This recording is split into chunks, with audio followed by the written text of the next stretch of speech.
अच्छा बेटा, हम लोग अपने टॉपिकल पास्ट पेपर्स की तरफ अब बढ़ रहे हैं। आपका एक और टॉपिक रह गया है कंज्यूमर प्राइस इंडेक्स, वो इंशाल्लाह नेक्स्ट क्लास में हमारा कंप्लीट होगा तो आपका इन्फ्लेशन पूरा खत्म हो जाएगा, ठीक है। इन्फ्लेशन के पास्ट पेपर्स हम लोग कर रहे हैं, कॉजेज इफेक्ट्स एंड पॉलिसीज। तो अब यहाँ पे आओ ज़रा। अक्टूबर नवंबर 2019 का पेपर है बेटा, पेपर 22। तो पहले तो ज़रा केस को देखो क्या कहता है। In 2015 the Malaysian government set out its objective to increase productivity and saving. Malaysia की गवर्नमेंट का ऑब्जेक्टिव्स थे कि उन्होंने सेविंग को बढ़ाना है और उन्होंने प्रोडक्टिविटी को बढ़ाना है। There has been a higher consumer expenditure, कहता है जी कंज्यूमर एक्सपेंडिचर काफ़ी बढ़ा हुआ है, जिसकी वजह से जाहिर सी बात है आपकी एग्रीगेट डिमांड बढ़ेगी। Driven in part by higher wages received mainly by older workers. कहता है ओल्डर वर्कर्स जो हैं वो ज़्यादा पैसे लेते हैं, और अगर ज़्यादा वेजेस ले रहे हैं तो यानी कि इधर हमारे पास कॉस्ट पुश इन्फ्लेशन की इंडिकेशन आ रही है। किसकी इंडिकेशन आ रही है? कॉस्ट पुश इन्फ्लेशन की, यहाँ से। ठीक है। However low levels of saving remain a concern, कहता है कि लोग अभी भी सेविंग नहीं कर रहे, ये अभी तक हमारे पास एक प्रॉब्लम है।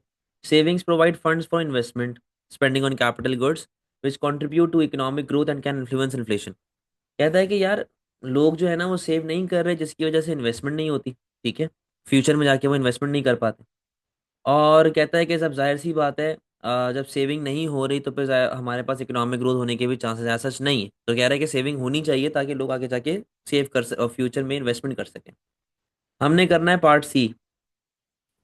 Analyse how an increase in investment could influence inflation. देखो बेटा ये क्या लफ्ज लिखा हुआ है, इन्फ्लुएंस। इन्फ्लुएंस का मतलब है कि इन्फ्लेशन को बढ़ा भी सकता है और इन्फ्लेशन को गिरा भी सकता है। इसने कहीं भी आपको ये बात नहीं लिख के दी कि मुझे ये बताओ कि इन्फ्लेशन आएगी कैसे। तो आएगी कैसे का मतलब है बढ़ाना, इसने बढ़ाने की बात पे फोकस नहीं किया, इसने कहा इन्फ्लुएंस कैसे करेगा। यानी कि बढ़ा भी सकता है, कम भी कर सकता है। ठीक है, कम भी कर सकता है। तो ये आप पे डिपेंड करता है कि आपने क्या लिखना है। अच्छा, अगर मैं इसके जनरल से पॉइंटर्स आप लोगों के साथ डिस्कस करूं, बेटा नोटबुक पेन वगैरह आप लोगों के पास होना चाहिए, तरीके से आप लोगों ने काम करना है। अगर मैं यहाँ पे जनरल पॉइंटर्स डिस्कस करूं तो पहले मैं अगर बात करूं कि भाई क्यों आपके पास इन्फ्लेशन बढ़ेगी। ठीक है, मैं यहाँ पे ये लिखता हूँ। सही है, देखिएगा ज़रा। पहले आपने बताना है कि क्यों इन्फ्लेशन आपकी बढ़ सकती है। बेटा 6 मार्क का है तो आप कितने पॉइंट्स लिखेंगे? आप लोग 3 पॉइंट्स लिखेंगे। ठीक है, 3 पॉइंट्स आप लोग यहाँ पे लिख रहे होगे। पहले आपने बताना है कि इन्फ्लेशन क्यों बढ़ सकती है, क्यों कम हो सकती है। मैं स्टार्ट करूंगा कि क्यों इन्फ्लेशन बढ़ेगी। बेटा इन्वेस्टमेंट किसका पार्ट है? एग्रीगेट डिमांड का। ये मेरा पहला पॉइंट चल रहा है। Aggregate demand is equal to C plus I plus G plus X minus M. सही है। आय बढ़ेगा तो एडी बढ़ेगा, और बेटा एडी बढ़ने से आपकी प्राइसेस बढ़ती हैं। ये बात तो लॉजिकल है, आपकी प्राइसेस बढ़ती हैं। तो ये पॉइंट आपने उसको एक्सप्लेन करना है। ये पॉइंट आप उसको एक्सप्लेन कर दीजिएगा कि भाई जब प्राइस बढ़ेगी मतलब इन्वेस्टमेंट बढ़ेगी तो एग्रीगेट डिमांड बढ़ेगी, उससे इन्फ्लेशनरी प्रेशर आएगा, इकोनॉमिक ग्रोथ आएगी, प्राइस आपकी बढ़ना शुरू हो जाएगी। ये आपका पहला पॉइंट आ गया। दूसरा पॉइंट आप क्या लिख सकते हो? आप यहाँ पे बता दो कि यार इन्वेस्टमेंट का लिंक किसके साथ होता है? इन्वेस्टमेंट का लिंक होता है इंटरेस्ट के साथ। ठीक है, इन्वेस्टमेंट का लिंक होता है इंटरेस्ट के साथ। अगर आपकी इन्वेस्टमेंट बढ़ रही है, इसका लॉजिकल से मतलब क्या है कि मुल्क में इंटरेस्ट रेट कम हो रहा होगा। जब इंटरेस्ट रेट कम होगा तो बेटा लोग सेविंग कम करेंगे। जब लोग सेविंग कम करेंगे, लॉजिकल सी बात है, उससे आपके पास स्पेंडिंग बढ़ रही होगी। सेव नहीं कर रहे होंगे तो क्या कर रहे होंगे? स्पेंड कर रहे होंगे। स्पेंडिंग बढ़ेगी तो कंजम्पशन बढ़ेगी, कंजम्पशन बढ़ेगी तो एग्रीगेट डिमांड बढ़ेगी, और बेटा एग्रीगेट डिमांड बढ़ने से प्राइसेस वापस से क्या हो जाएंगी? बढ़ना शुरू हो जाएंगी। ये मेरा दूसरा पॉइंट हो सकता है। तीसरा पॉइंट मैं क्या लिख सकता हूँ कि यार जब इन्वेस्टमेंट आती है तो इससे आपके पास मुल्क में आती है इनोवेशन। ठीक है। इनोवेशन का मतलब क्या है कि आप नए फीचर लेके आ सकते हैं, आप न्यू फीचर्स लेके आ सकते हैं। ठीक है। इससे क्या होगा? आपके एक्सपोर्ट बढ़ेंगे, आपकी यूएसपी बढ़ेगी, और एक्सपोर्ट बढ़ने से भी आपके एडी पे क्या इफेक्ट आता है? बढ़ती है। तीसरा पॉइंट। अब मैं एक और पॉइंट यहाँ पे ऐड कर रहा हूँ जिससे आपकी इन्फ्लेशन कम होगी। देखो इन्वेस्टमेंट जो आपके पास होती है ना, इन्वेस्टमेंट ये होती है बेटा फास्ट, ये होती है एफिशिएंट। ठीक है। जब ये फास्ट और एफिशिएंट होगी तो इन्वेस्टमेंट से आपके मुल्क में वेस्टेज पे क्या इफेक्ट पड़ेगा? वेस्टेज कम हो जाएगी। आपके मुल्क में वेस्टेज कम हो जाएगी, आपके मुल्क में एफिशिएंसी बढ़ेगी। ठीक है, एफिशिएंसी बढ़ेगी। आप लोगों ने माइक्रो इकोनॉमिक्स में एक नाम पढ़ा था जिसका नाम है technical economies of scale. Technical economies of scale, chances हैं कि आपको टेक्निकल इकोनॉमीज ऑफ स्केल मिले। जब टेक्निकल इकोनॉमीज ऑफ स्केल बेटा आपको मिलेंगे, तो इससे आपकी cost of production, average cost of production fall होगी। Average cost of production fall होगी तो बेटा एग्रीगेट सप्लाई बढ़ेगी, और एग्रीगेट सप्लाई जब आपके पास बढ़ती है तो उससे आपकी प्राइस पे क्या अफेक्ट पड़ता है, प्राइसेस कम हो रही। तो मैंने यहाँ पे बता दिया कि आपकी प्राइस कैसे कम हो सकती है इस पॉइंट पे, समझे बात को। तो ये 6 मार्क का सवाल था। आपने कितने पॉइंट लिखने हैं बेटा? आपने 3 पॉइंट लिखने हैं। चारों में से कोई से भी 3 पॉइंट उठा के लिख लो, या अगर आपके भी जहन में कोई पॉइंट आ रहा है, देखो मैक्रो इकोनॉमिक्स बहुत वास्ट है, आप इसमें बहुत से पॉइंट्स बना सकते हैं, समझे, बहुत सारे पॉइंट्स आप इसके अंदर बना सकते हैं। जरूरी नहीं है कि आप एक ही पॉइंट के ऊपर बैठे रहें, समझे बात को। बेटा कोई मसले वाली बात, सारी बातें क्लियर है?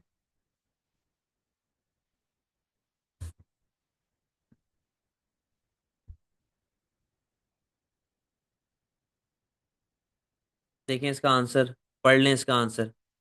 अच्छा, मैंने एक पॉइंट यहाँ पे और भी लिखा हुआ है कि इन्फ्लेशन कैसे आती है, कि जब आप टेक्नोलॉजी लेके आएंगे आपको स्टाफ लेके आना पड़ेगा, जो ट्रेंड स्टाफ होगा उसको ट्रेन करना भी पड़ेगा। ट्रेनिंग से बेटा आपकी एवरेज कॉस्ट बढ़ती है, एवरेज कॉस्ट बढ़ेगी तो आपकी एग्रीगेट सप्लाई फॉल होगी, एग्रीगेट सप्लाई फॉल होगी तो प्राइसेस बढ़ जाएंगे, समझे। ये भी आप पॉइंट डाल सकते हो। पढ़ लो, एक बारी पढ़ लो आंसर को।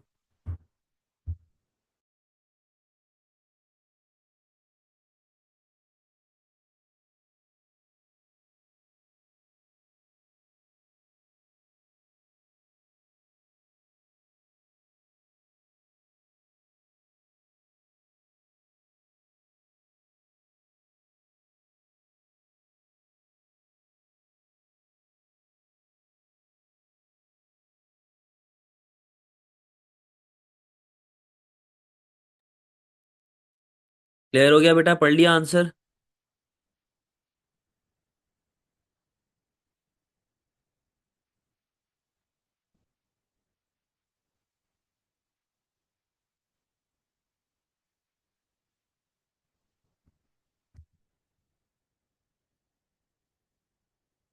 सही है।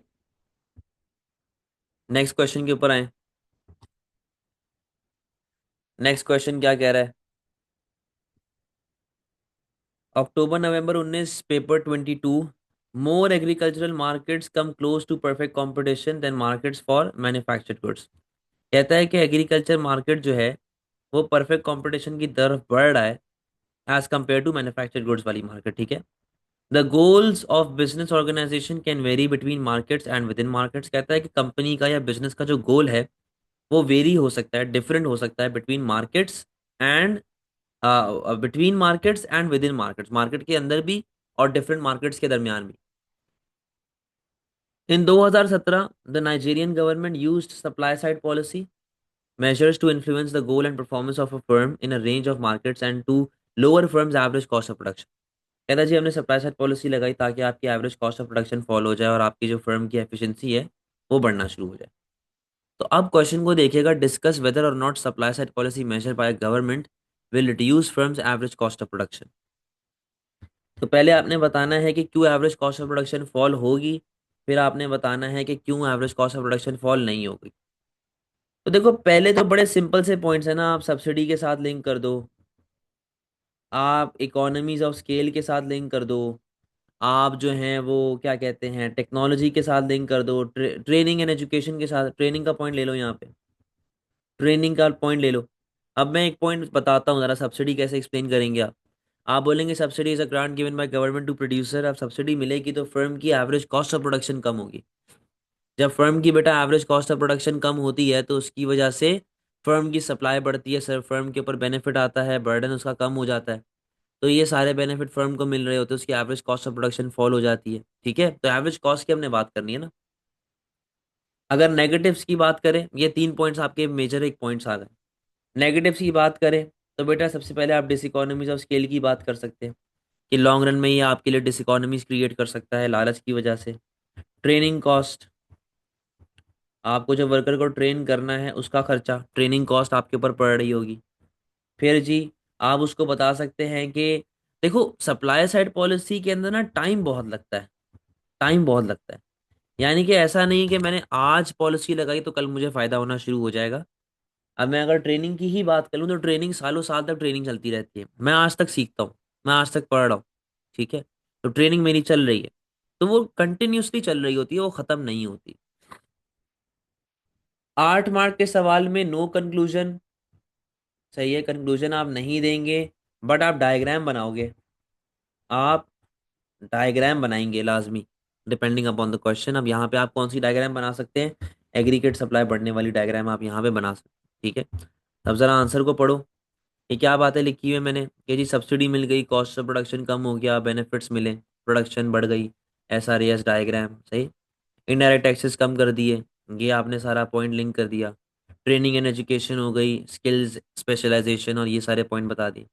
टाइम लैग में प्रॉब्लम क्या है, एजुकेट, नए वर्कर जो आप लेके आ रहे हैं क्या पता वो एफिशिएंट ना हो, firms might experience diseconomies of scale. अब यहाँ पे देखो आंसर क्या लिखा हुआ है, पहले मैंने सब्सिडी वाली बात की, सब्सिडी से कॉस्ट ऑफ प्रोडक्शन रिड्यूस हो जाएगी, प्रोड्यूसर को बेनिफिट होगा, as a result aggregate supply in economy will increase resulting in a decrease in price level.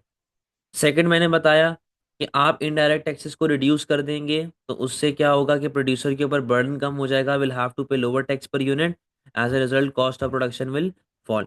अब आप देखो मेरे जितने भी पैराग्राफ्स है बेटा 3 से 4 लाइन के, आप लोग इतना ड्रैग करते हो आंसर को, 6 6 8 8 लाइनें लिख देते हो पकड़ के एक पैराग्राफ में, बेटा उसका फायदा कुछ नहीं है। अगर आपका पॉइंट गलत है, आप उसके 50 लाइनें लिख के आ जाए, आपको कोई मार्क्स नहीं मिलेंगे। तीसरा मैंने लिखा जी कि गवर्नमेंट एजुकेशन प्रोवाइड कर सकती है, ट्रेनिंग प्रोवाइड कर सकती है वर्कर्स को, जिससे उनकी स्किल्स बढ़ेंगी, उनकी एफिशिएंसी बढ़ेगी, प्रोडक्टिविटी बढ़ेगी, as a result average cost of business will fall as shown in the diagram, क्योंकि देखो हमें लिंक किसके साथ करना है, कॉस्ट ऑफ प्रोडक्शन के साथ, as shown in the diagram. ये मैंने नॉर्मल सा सप्लाई का राइट वर्ड शिफ्ट करके दिखा दिया, बस सिंपल सी कहानी की है, और इसको मैंने यहाँ पे ऐसे एक्सप्लेन कर दिया 4 लाइनों में। However time lag is involve, time lag आपके पास हो रहा होता है, ये फौरन से कभी भी इम्पैक्ट नहीं लेके आता, फौरन से कभी भी अफेक्ट नहीं लेके आता। अगर वर्कर को मैं ट्रेन करूंगा तो देर इज अ चांस कि हो सकता है या तो वो किसी दूसरी कंपनी ज्वाइन कर ले, कोई दूसरी फर्म ज्वाइन कर ले, या फिर हो सकता है कि वो मुल्क से बाहर चला जाए, ई वाला इमिग्रेशन हो जाए। तो अगर वो मुल्क से बाहर चला गया या फिर उसने कोई दूसरी कंपनी ज्वाइन कर ली तो मेरा तो पूरा पैसा जाया हो गया ना, मेरी तो पूरी कॉस्ट जाया हो गई, मेहनत जाया हो गई, समझे।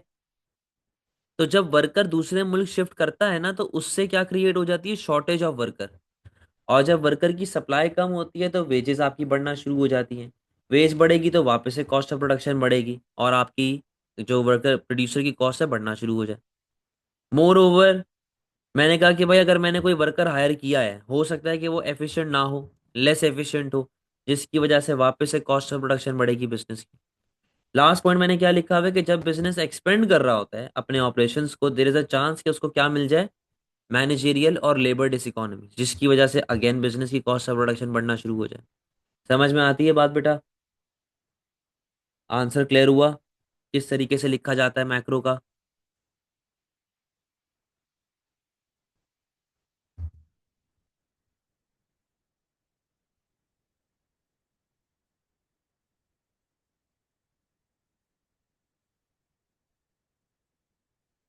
अगले क्वेश्चन पे आए,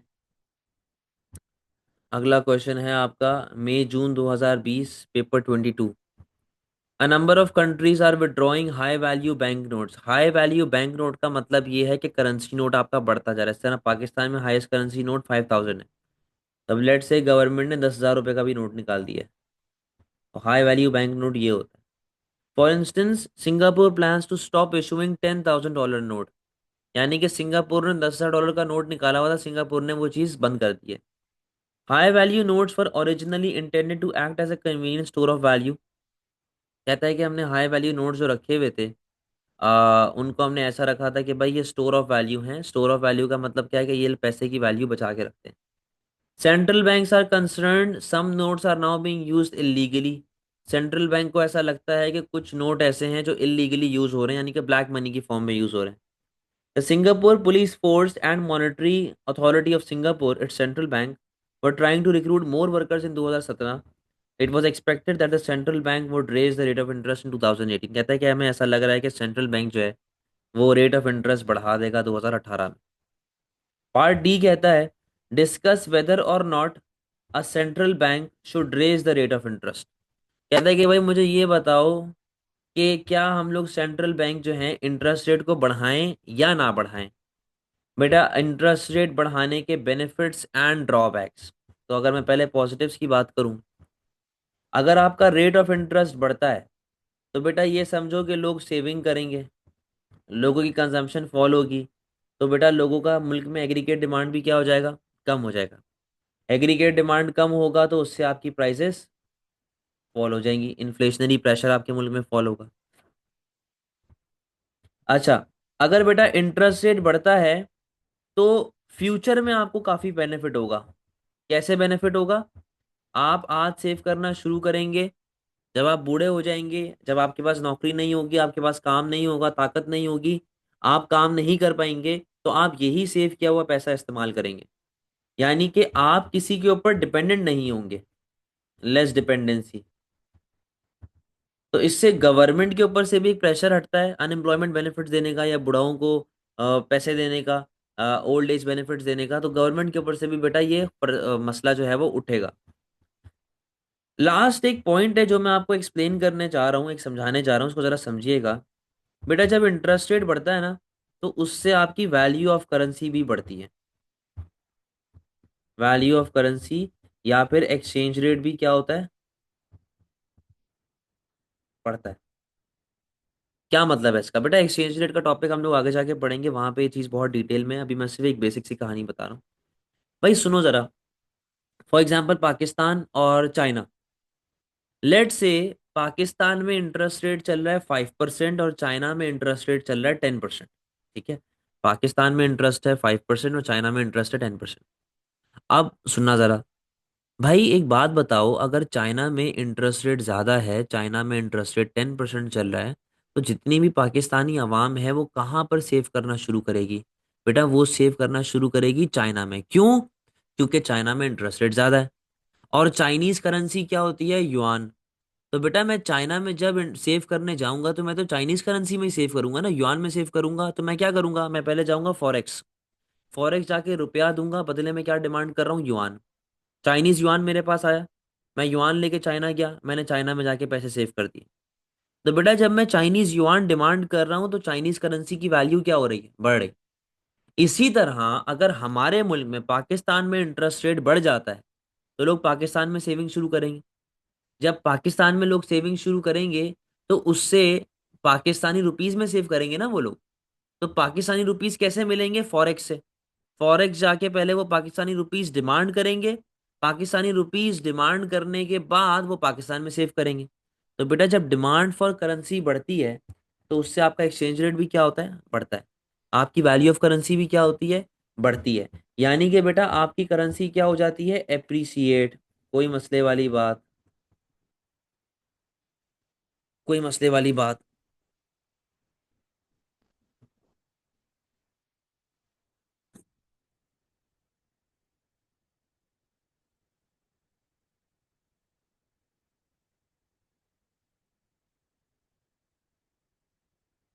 ये खैर हम लोग डिटेल में पढ़ेंगे एक्सचेंज रेट में, अभी ड्रॉबैक्स के ऊपर आओ। बेटा आप लोगों ने खुद देखा कि आपकी, अच्छा यहाँ पे आप इन्वेस्टमेंट की भी बात कर सकते हैं कि आपकी इन्वेस्टमेंट भी फॉल होगी और ये सारी चीज़ें इसके साथ भी लिंक कर सकते हैं। अच्छा अब यहाँ पे देखो ज़रा, बेटा देखो आपकी सेविंग बढ़ रही है, आपकी कंजम्पशन फॉल हो रही है, और आपकी इन्वेस्टमेंट फॉल हो रही है, यानी कि ओवरऑल एडी फॉल हो रहा है। जब एडी फॉल होगा तो बेटा मुल्क में अनएम्प्लॉयमेंट क्या होती है, बढ़ जाती है। तो ये पहला नेगेटिव इफेक्ट आ गया अनएम्प्लॉयमेंट बढ़ने का। दूसरा नेगेटिव इफेक्ट आप डाल सकते हैं नेगेटिव मल्टीप्लायर के ऊपर। दूसरा मल्टीप्लायर इफेक्ट क्या है, दूसरा इफेक्ट क्या है, नेगेटिव मल्टीप्लायर। क्योंकि बेटा देखो अब एडी फॉल हो रहा है ना, तो जितनी भी उसकी मसले मसाइल हैं वो सब गिरेंगे। बेटा इस तरह समझो कि जैसे एक फ्लू होता है ना, फ्लू।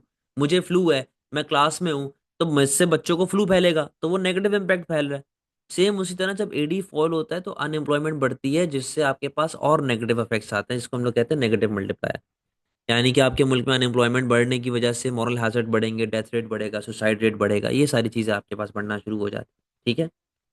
अच्छा बेटा, आपकी करेंसी जब एप्रिसिएट होगी, करेंसी एप्रिसिएट होगी, तो उससे आपके एक्सपोर्ट प्राइस बढ़ेगी, उससे आपकी एक्सपोर्ट प्राइस बढ़ेगी। और जब आपकी एक्सपोर्ट प्राइस बढ़ेगी तो एक्सपोर्ट क्वांटिटी फॉल होगी। बेटा एक्सपोर्ट क्वांटिटी फॉल होगी तो आपका एक्सपोर्ट रेवेन्यू फॉल होगा। जब एक्सपोर्ट रेवेन्यू फॉल होता है तो आपका बैलेंस ऑफ ट्रेड भी किस में जाना शुरू हो जाता है? माइनस में, यानी कि डेफिसिट में। क्योंकि बैलेंस ऑफ ट्रेड क्या था? Export revenue minus import expenditure. Export revenue गिर रहा है, इंपोर्ट बढ़ना शुरू हो जाएगा, तो बैलेंस ऑफ ट्रेड डेफिसिट चला जाएगा। यहाँ पे पॉइंटर्स देखे मैंने क्या लिखे हुए? Solve demand pull inflation, inflationary pressure आपका कम होता है। Attract investors, currency will appreciate, basic कहानी है। Good return, safe future, dependency कम हो जाती है, सारे पॉइंट्स आपको बताएं। हाउ एवर इन्वेस्टमेंट कम होगी तो नए बिजनेसेस कम आएंगे, जीडीपी कम होगी, बेरोजगारी बेटा आपकी बढ़ जाएगी। यहाँ पे आपने डायग्राम बनानी है, ठीक है। एग्रीगेट डिमांड कम होने वाली, करेंसी एप्रिशिएट होगी, एक्सपोर्ट एक्सपेंसिव हो जाएंगे, बैलेंस ऑफ ट्रेड डेफिसिट चला जाएगा। कंजम्पशन कम होगी, सेविंग कम होगी, एग्रीगेट डिमांड कम होगी, तो उससे क्या होगा बेटा? डाउनवर्ड मल्टीप्लायर या नेगेटिव मल्टीप्लायर। कोई मसले वाली बात बेटा?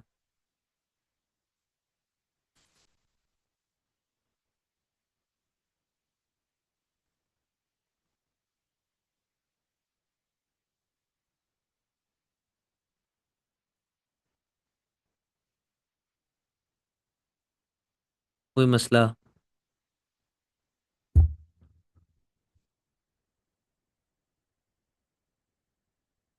आगे आइएगा। अच्छा ये तो बहुत सिंपल सा है, तो इसके लिए मेरा नहीं ख्याल केस रीड करने की ज़रूरत है। पार्ट बी है। पार्ट बी कहता है कि मुझे ये बताएं जी कि two fiscal policy measures to reduce poverty. Poverty आपके मुल्क में तब रिड्यूस होती है जब आपके मुल्क में इकोनॉमिक ग्रोथ आती है। ठीक है। इकोनॉमिक ग्रोथ, और इकोनॉमिक ग्रोथ आने का मतलब क्या है? कि आपका एडी बढ़ना है, बढ़ने की तरफ जा रहा है, आपका एडी बढ़ रहा है। ठीक है। Two physical policy measure to reduce poverty.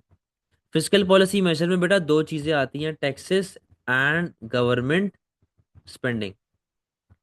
तो बेटा अगर मुझे पॉवर्टी कम करनी है तो मुझे बुलशिट पॉलिसी लगा, सॉरी, अगर मुझे पॉवर्टी कम करनी है तो मुझे बैड एस पॉलिसी लगानी पड़ेगी।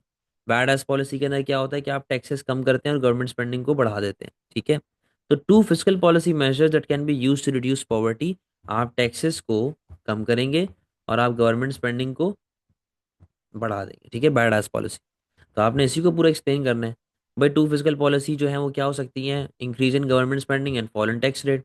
एग्जाम्पल क्या है जी? गवर्नमेंट एजुकेशन पे पैसे लगा रही है, लोगों को फायदा पहुंचा रही है, नए स्किल्स वगैरह सिखा रही है, नए स्किल्स वगैरह सिखा रही है। ठीक है। ऑक्यूपेशनली मोबिल बना रही है सबको, सबको ऑक्यूपेशनली मोबिल बना रही है, सबको काम करना सिखा रही है। तो बेटा इससे क्या होगा? स्टैंडर्ड ऑफ लिविंग बढ़ेगा, लोगों की जो है वो क्या कहते हैं, मल्टीप्लायर इफेक्ट आना शुरू हो जाएगा, इकोनॉमिक ग्रोथ आएगी, पॉवर्टी कम होगी।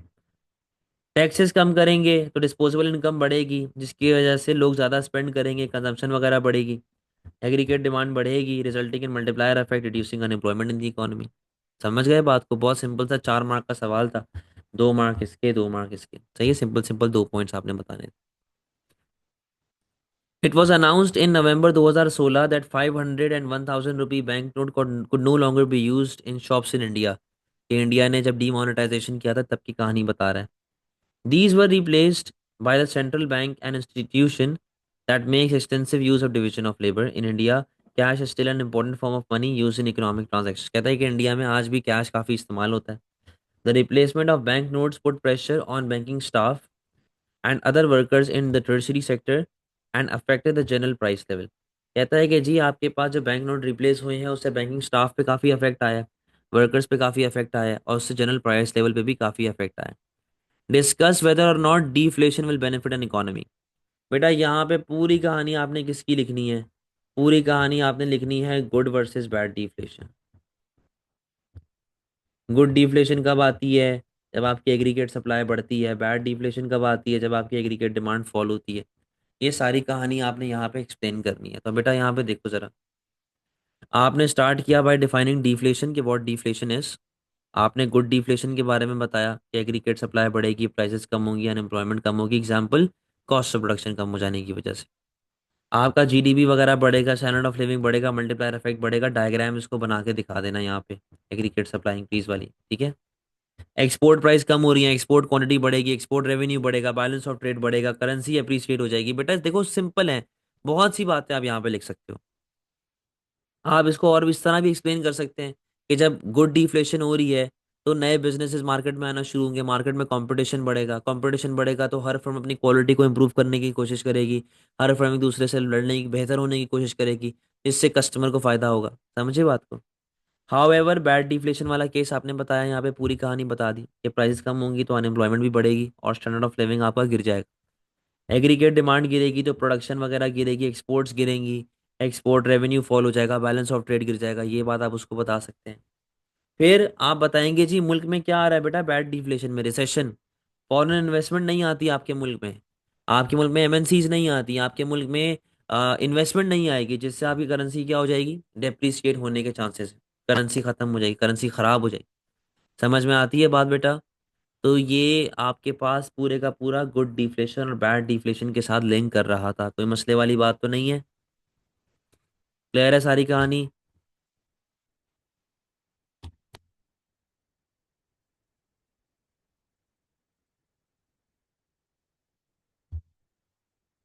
बताएं।